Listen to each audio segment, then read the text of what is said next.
Very much, Eamon. I have got 20 minutes, I'm told, and a few more minutes for questions and answers. And I thought I should talk about foreign language education in primary schools and try to explore some of the myths and realities. I can see that Mariam has her video on. Can you switch up your video, Mariam? Okay, thank you. Right. So I wanted to just to start a reflection on early foreign language education in primary schools, and I'll be focusing more on English because that's the talk of the day now in our parts of the world. And I wanted to explore some myths and realities, but I'll begin with a story of my own experience of my early years as a teacher. I worked in the far north of Cameroon, which is very far away from where I was born and raised and where I went to school. And so when I was sent to work in the north, I traveled up once a year and came back at the end of the year because it was such a long distance and the journey was complex in many ways. So when you leave Yaoundé, which is the capital of Cameroon, you go by train, and I bet it's the oldest train in the world. And that takes the whole night into the morning traveling. And sometimes you need to block your ears because of the sound of the train. But what's very exciting about this journey as you travel from Yaoundé, the capital of Cameroon, up to Ngaoundéré before you get the buses to continue to Maroua, is that we stop at different points and collect passengers, but also there's a huge market at every stop. So what happens then is that once the train is coming up, and the ladies are probably cooking all sorts of food, stuff which they want to sell to passengers. Once they hear the train, they get their pots out of fire and they sell us their food, they bring their food. So you hear things like banan show, plantain show, hot bananas, hot plantains, hot whatever food stuff they have cooked for us. And we scramble to buy these things.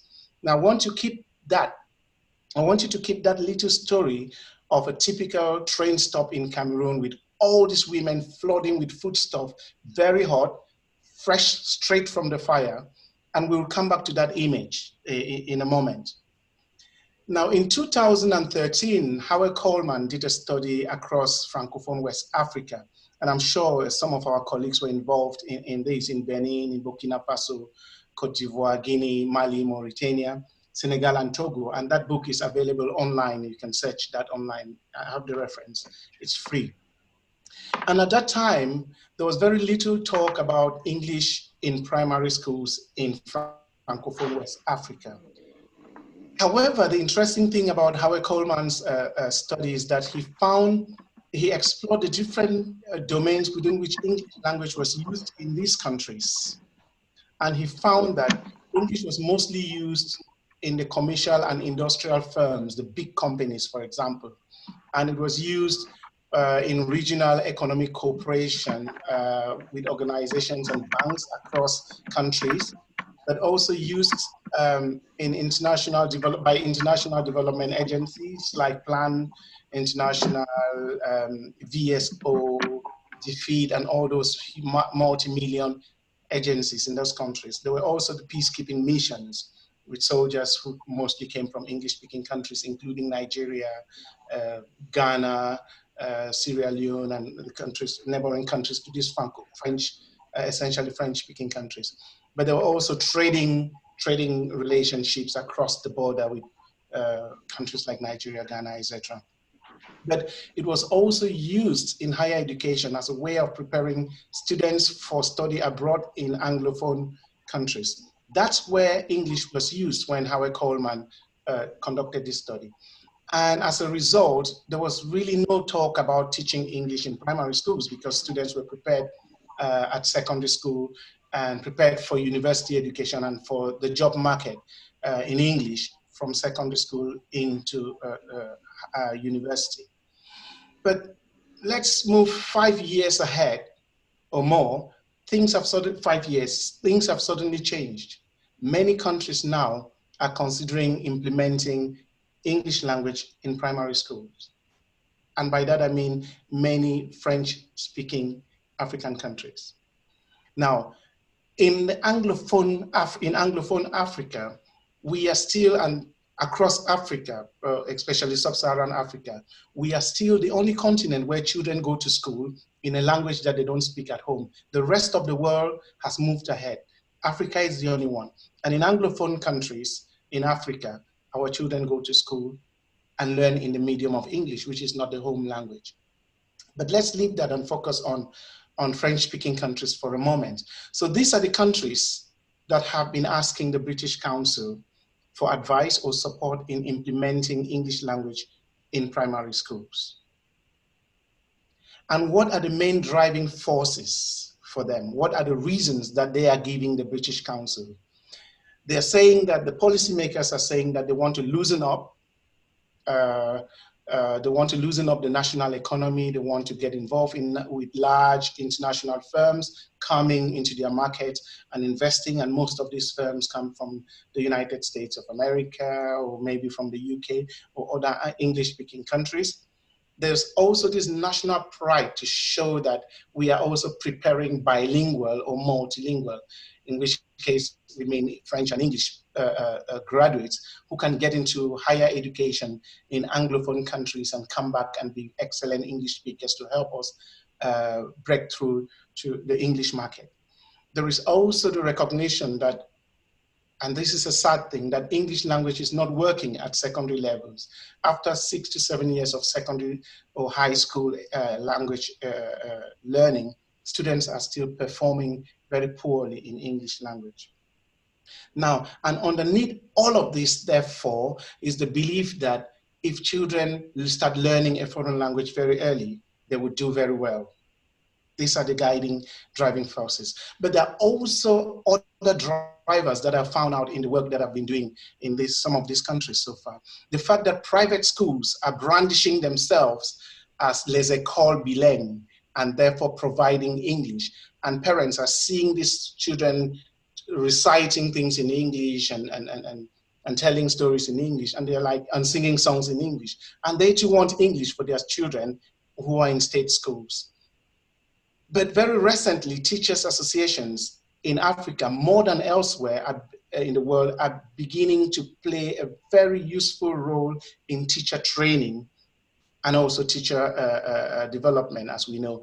And these associations, some of them are, because they want to establish a good relationship with the ministry, are then providing or advising for English in primary schools, because this is a way of positioning them as important stakeholders with the ministry. So there's an element of pride of status of a teacher association and maybe its leadership to say we are the ones who brought English, who suggested that our government should bring English into primary schools, for example. And then the real killer factor for me are these publishers, some of which brandish themselves, or other commercial providers which brandish themselves as charities, training some of our teachers, giving them opportunities, maybe money and things like that. And therefore having amongst our teachers, their ambassadors who then go on to put pressure and offer advice to ministry officials. So these are the different things, the different forces that are at play influencing English in primary schools in these especially Francophone countries. But let us look at something. We might say, for example, everywhere I've gone to, in many places I've gone to, everyone says, oh, private schools are doing it. It's very good for our children. So we should do that in state schools. But let's see something about socio-economic status of our countries. I'm taking just a few examples here.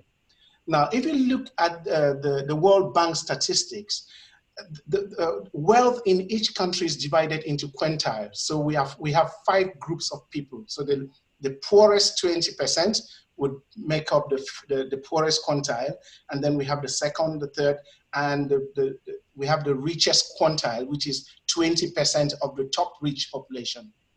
In Angola, 20% of the population own 47% of the wealth of the whole country.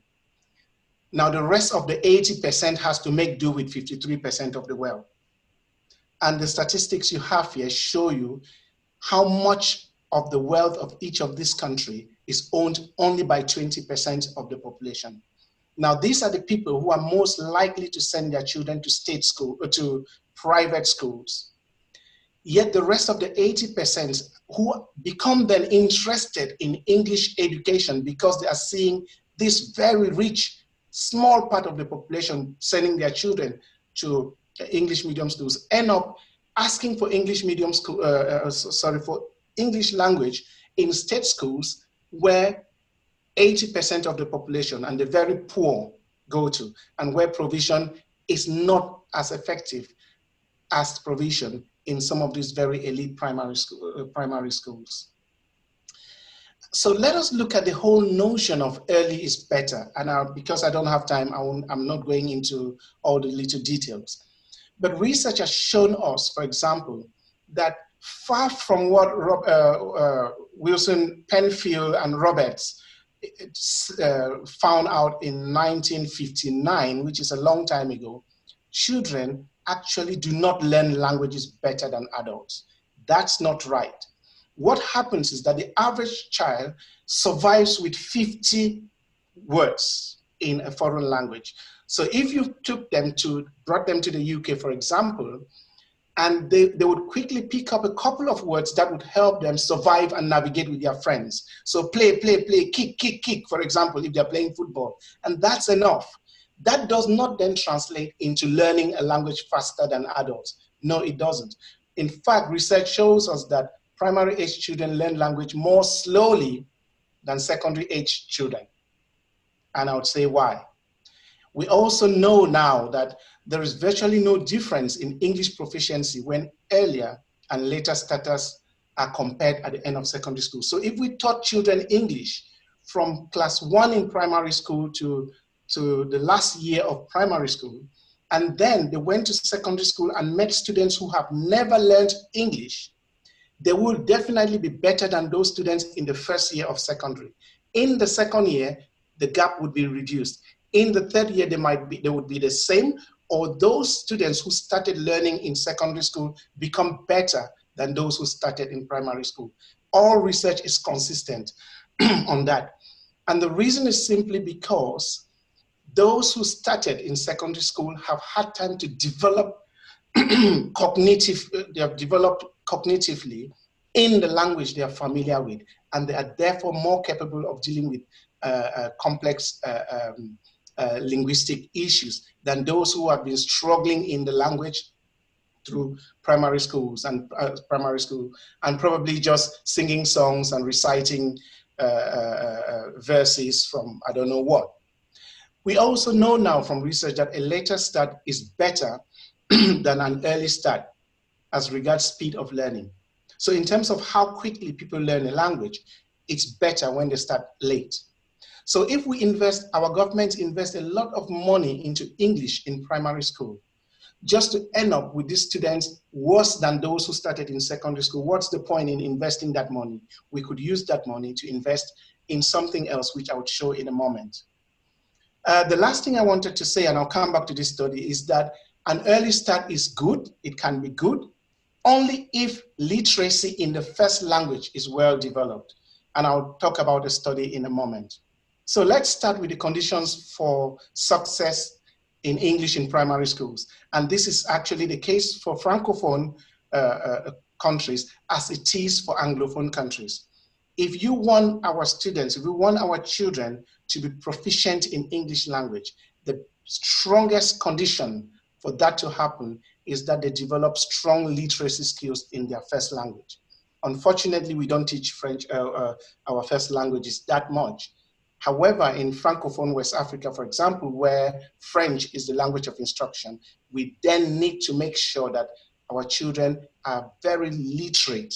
And by that, I mean they can read and they can write in French before we introduce English to them. Unfortunately, in some of the countries I've been to and seen the syllabus and the curriculum, what I found out is that they're actually taking away an hour of French and replacing that with English language, which is sad. So we end up with people who neither know French nor the English language itself. So these are some of the the conditions, teacher qualification, of course, duration of exposure, sustained motivation. And we all know the proficiency level of our primary school teachers and even some secondary school teachers in English language. So I will not comment a lot on that.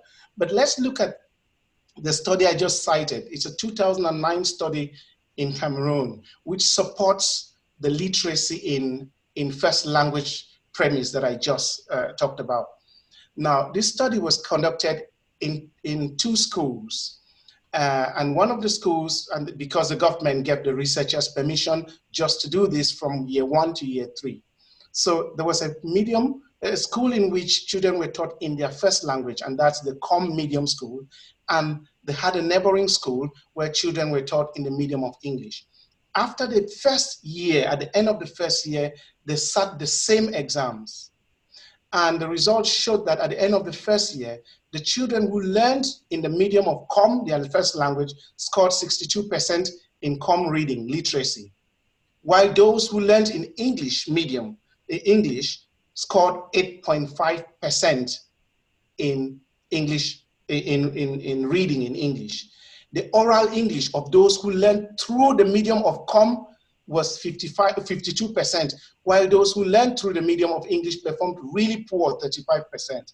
And in maths, and that's very important, those who learned maths through the medium of COM scored 50% on average, while those who learned it through the medium of English scored 10%. In the third year, their English and math scores were again compared, and those who learned in the medium of COM scored 41.5% in English, while those who learned in the medium of English scored 20% in English. And in maths, those who learned in the medium of COM scored 50%, and those who learned in the medium of English scored only 22%. Now, this is a 2019 study, but it echoes studies that had been conducted in Nigeria by Afolayan in 1976 and by Tadajo in Cameroon in 1980. It is not new. We know in Africa that mother tongue prepares our children better than any other foreign language. Yet there is a problem, and I've shown the reasons, those different reasons why we keep pushing. So let's look at literacy in French across Francophone West Africa. Now, these statistics come from Confirmen. It's a study that all the countries contribute to. And what do they tell us? That by the time children in these countries are entering primary school, their level of literacy in in French is very poor. So in Benin, for example, 90.4% of the children who go into primary schools do not even have the minimum French to survive education in the medium of French. By the time they're leaving primary school, 54% of them are still not at the level of literacy that would help them survive in, education in the medium of French. And you can see those statistics, how high the percentage is. Burundi is, well, we'll come back to Burundi in any case. But when we look at these statistics, they tell us already that our children are very poor in French. Yet, and the French is the language that they would use to study maths and science and all the other subjects. They are that poor, yet we are advising ministries to add English to them. That is suicide we are causing to our children, because they'll grow up to be neither French nor English, and they would not be good at maths, not be good at science. And we know that development comes through maths and science. North Korea, for example, they don't speak English, they don't need English, but they give the Western world sleepless nights. So English or French or whatever cannot make planes. Science does. Let's teach our children. If we cannot teach our children in the medium of their first language, let's not advise them to be learning additional languages when they are struggling in the language that is the medium of instruction for them. Okay, let's look at government investment. I'll run through this just to say that these countries, actually what we invest in these countries in the education of our children, if you combine all these countries that are put on the screen here, mostly Francophone West Africa except Djibouti, all the money we give to one child, or the money we invest in education of our children, is 13% of what Canada invests on their children. only 18% of what France invests in their children and 10% of what the UK invests in their children. So with that level of investment in education, we are naturally poor. Our children are naturally at a disadvantage. If we are adding an extra layer of education on them, given the conditions, then we are doing something really dangerous. I've taken Djibouti out now, and you can see how the statistics change. So Benin, for example, invests $71.78 per child per year in school, where the United Kingdom invests $10,750 per year on one child. Right, okay.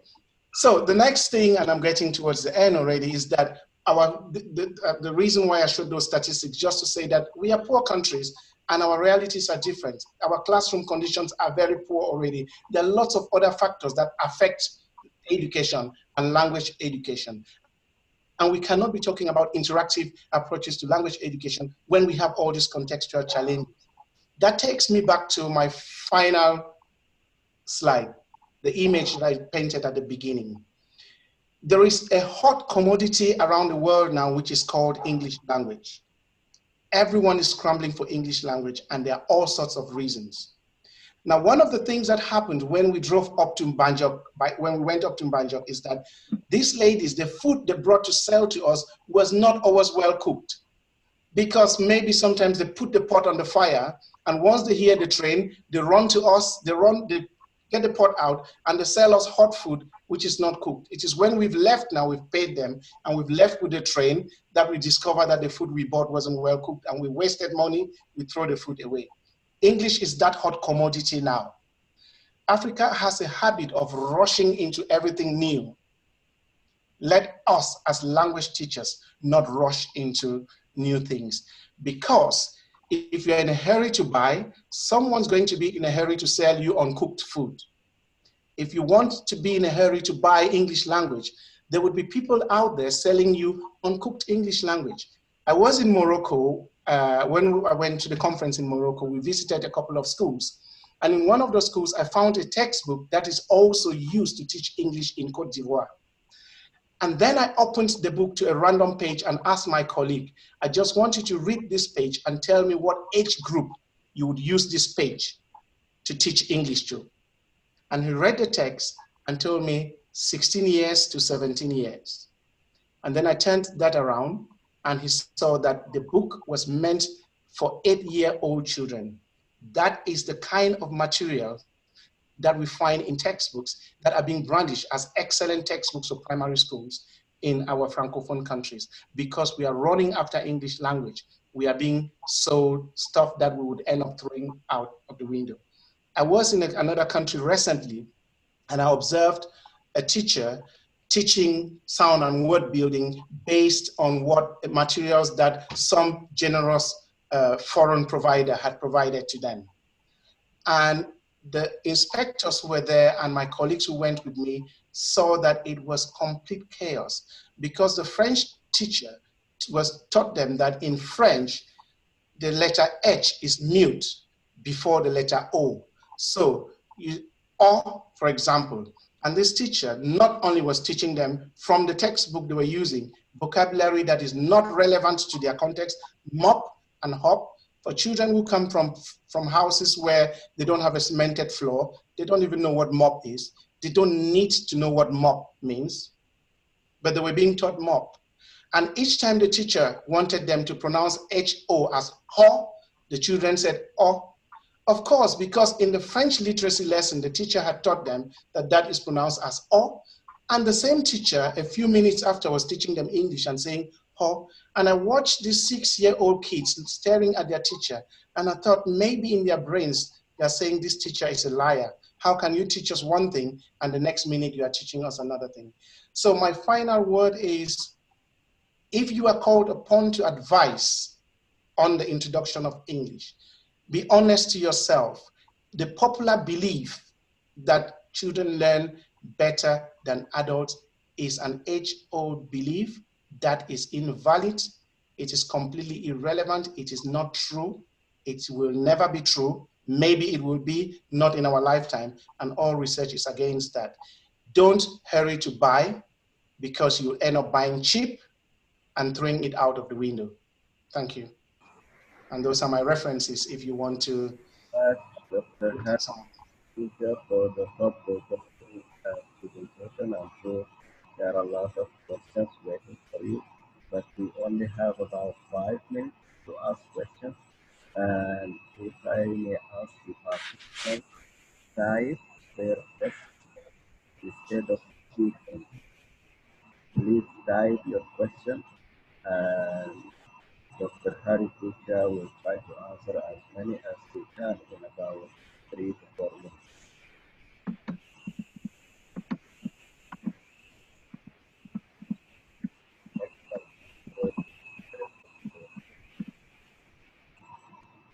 I'm just reading the text of the sheet so far. Any particular?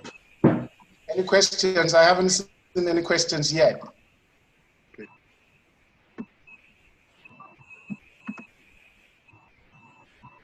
Hello? Yes, please. You getting me? This is Lamation Flavian. Okay, Flavian, yes, I can get you. I just want to congratulate you for your wonderful presentation. Are you getting me? Yes, I can.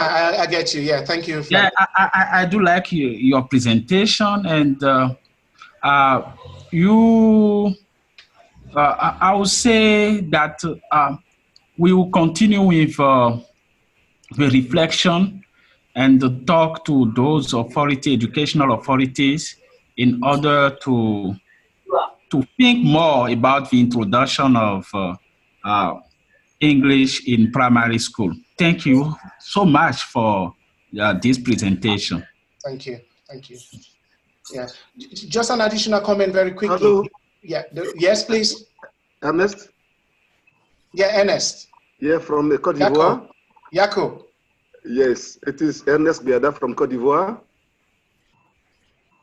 Yeah, carry on. Can you get me? Can you get carry me? on, please. Carry on, please. Yeah, just get on. I can hear you. Okay. I would really like to congratulate you for this great presentation. And like you said, we shouldn't rush to buy uncooked food from windows.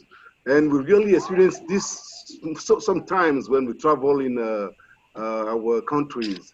But the question is, what is your position about early learning in primary school? Are you totally opposed to it, or for you, are there some procedure or some process that we can use in order to do it efficiently? All right. Okay. I'll be very. My position is the position of research. Okay. That, and I presented. If you looked at my slides, I presented the conditions. These are the conditions. Okay. These are the conditions. Before you think about saying to your whoever that that it's a good idea, check if these conditions are in order. Okay, there are examples of places, of countries that of regions in Germany, for example, that have succeeded in introducing English as a foreign language in primary school. But they met these conditions, and they took 10 years of working on this because they had the means to. We do not have the means to. The problem in Cote d'Ivoire, for example, the real issue with English language proficiency is the curriculum of the secondary school. For example, it is assumed in the curriculum and the textbooks that I've seen in Cote d'Ivoire that those children have some literacy in English before they come there. So they don't teach them how to read and write, how to read from the basics. The course books for the first year and the curriculum for the first year of secondary school in Cote d'Ivoire get the students straight into complex use of language, as if to say that they already have acquired that in French, so they will translate it. So there are issues with the curriculum that we develop, there are issues with the course books, there are issues with the conditions in which students are taught, and this will not and will never be solved by introducing English in primary school. They can only be solved if we improve the conditions of secondary education. Because Cote d'Ivoire, for example, Senegal, for example, does not teach English in primary schools, yet the Senegalese are very good in English. And there are other examples around. So the solution is not primary education. The point is we shouldn't live in self-denial and continue to think that the problem is elsewhere. The problem is where it is. It is in secondary school. And it is also because part of it is from primary school, because we have not sufficiently prepared our learners